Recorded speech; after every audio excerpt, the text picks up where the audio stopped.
Hey guys, welcome back to my video today. Welcome back to my channel. So now I will read the last two chapters of Sally's about the book for Sally Ride. She's an astronaut and a physicist. So now let's get started. Chapter 3. A Woman's Place is in Space. Wright studied medicine, oceanography, geology, and other sciences at the Johnson Space Center. She learned about the space shuttle's electronics, engines, and fuel supply. She practiced jumping from airplanes with parachutes. She also learned to fly jets. Behind the scenes. When they're not in space, astronauts do jobs on the ground. Rye helped test the space shuttle's robotic arm. It was a giant crane that astronauts would use to launch new satellites and to capture old ones.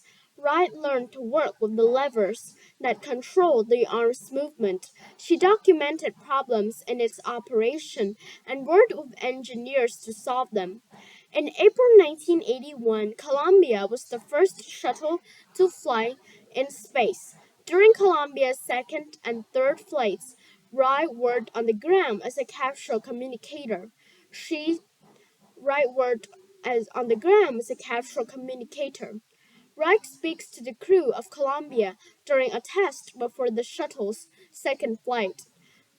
She spoke to the shuttle astronauts on the radio.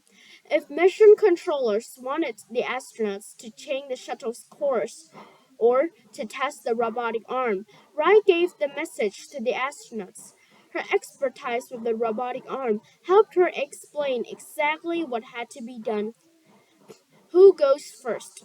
Before Wright joined NASA, only one woman had flown in space, Valentina Tereshkova of the Soviet Union, a nation from 1922 to 1991, based in modern-day Russia, orbited Earth for 3 days in 1963.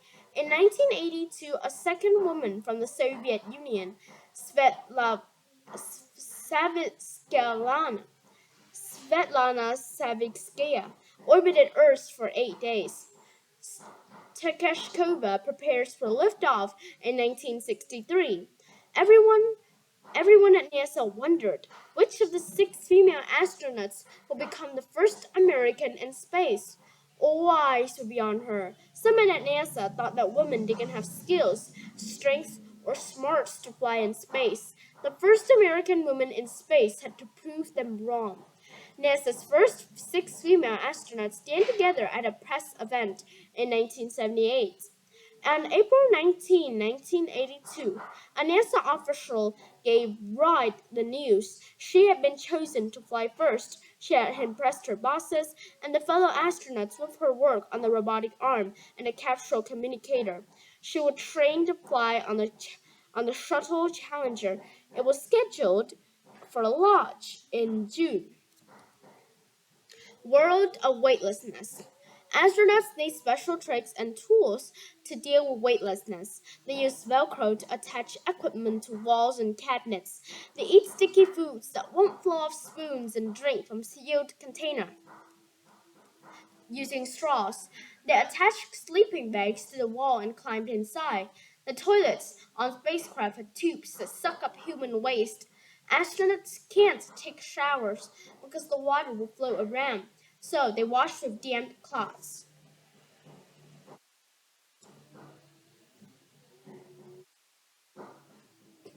Sally in the spotlight. To prepare for their flight, Sally and her crewmates practiced takeoffs, landings, and other procedures inside a simulator.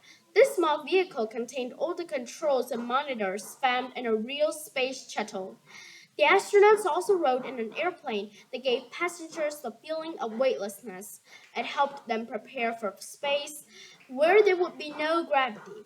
As the time for launch neared, the media focused on Ride. A reporter from Time magazine asked whether she cried when she encountered a problem. The reporter was implying that women weren't tough.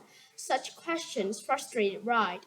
At a press conference, she said, "It's time that people realized that women in this country can do any job that they want to do." Rye and the Challenger crew prepared to board the shuttle on the morning of their liftoff. away. Finally, the big day arrived. On June 18, 1983, Challenger blasted off. About 200 miles, 322 kilometers above Earth, the shuttle reached space and began to orbit the planet. Flying at 5 miles, 8 kilometers per second, it would circle Earth 16 times a day. Inside, the astronauts experienced weightlessness. Without gravity, they simply floated around the shuttle. Sally thought floating was fun. She also loved seeing Earth from space, but the astronauts had work to do. They conducted several experiments, and they launched and captured satellites using the robotic arm. After orbiting for a week, the shuttles headed back to Earth. The ride through the atmosphere was hot and bumpy. The shuttle glided to Earth like an airplane, landing at an Air Force base in California. Tactile. I wanted a competent engineer who was cool under stress. Sally had demonstrated that talent. Challenger Commander Robert Crippen on why Wright became America's first woman in space. Wright holds the tools she used for an experiment during her first space flight. Chapter 4 Down to Earth. The shuttle program continued carrying crews of astronauts into space. All six of the original female astronauts got their chances to fly. Wright flew on Challenger again in 1984. This was the first shuttle flight include two women. During the 8-day mission, astronaut Catherine Sullivan became the first American woman to walk in space. Wright was scheduled for a third flight in July 1986. But in January, disaster struck. Challenger lifted off from the launch pod, from the latch, from the launch pad, from the launch pad with a seven-member crew. About a minute later, the shuttle exploded. All the crew members died. Ra was devastated by the death of her co-workers and friends. She joined a team of experts to investigate the disaster. The team uncovered the cause of the accident: faulty O-rings or rubber seals on the shuttle's launch rockets. Gas leaking through the seals had caused the fire. Sections of the shuttle started to burn. Then the whole craft exploded. Gas and exhaust surrounded Challenger a few seconds after it exploded. Wright speaks to a U.S. government committee about science education. Back to school. In 1986, Wright retired from NASA. She became a physics professor at the University of California, San Diego. In 1989, what she in 1989, but she wanted to teach younger students too. Studies show that many kids began to lose interest in science in middle school. They started to think that scientists weren't cool.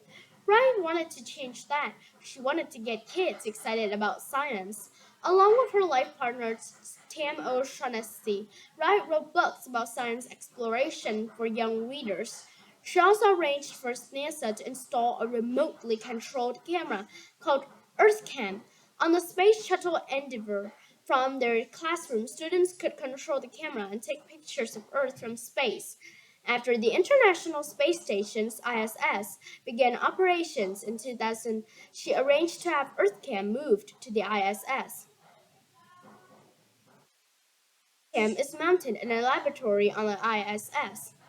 Tactile. Today, we live in a world where little girls grow up realize that they can be astronauts or vegetarians or astrogeologists, and being able to put a female face on these careers can make all the difference. Sally Ride, 2008. In 2001, Wright and O'Shaughnessy founded a company called Sally Ride Science. The company wanted to encourage kids, especially girls, to pursue careers in science and math. It hosted science festival, clubs, and camps, and published kids' books about science. The company also made training materials for science teachers. End of the line. Wright retired from teaching in 2007 and focused on Sally Ride Science full time.